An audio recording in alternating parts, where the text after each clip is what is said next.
মনোবীক্ষণ polyclinic, চিকিৎসার জগতে এক দশক। এখন এখানে সব বিষয়ে ডাক্তারবাবু একসাথে তলায়। ফোন করুন 7477999515 এই নম্বরে। নিয়ন্ত্রণ হারিয়ে রাস্তার পাশে বিদ্যুতের খুঁটিতে ধাক্কা বাইকের, গুরুতর জখম হয় বাইকে থাকা দুজন। রানীতলা থানা এলাকার ঘটনা।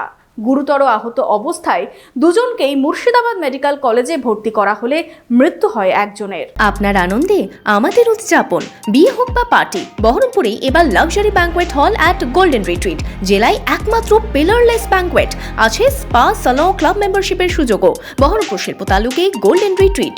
দ্রুত গতির বাইক নিয়ন্ত্রণ হারিয়ে রাস্তার পাশে বিদ্যুতের খুঁটিতে ধাক্কা, প্রাণ গেল এক যুবকের। গুরুতর আহত অবস্থায় আরও একজন ভর্তি মুর্শিদাবাদ মেডিকেল কলেজ হাসপাতালে। জানা গেছে, রবিবার দুপুরে রানীতলা থানার আখরিগঞ্জের বেনিপুর থেকে দুই যুবক বাইকে করে খড়িবোনা যাচ্ছিলেন। কিছুটা যেতেও দ্রুত গতির বাইক নিয়ন্ত্রণ হারিয়ে বিদ্যুতের খুঁটিতে ধাক্কা মারে।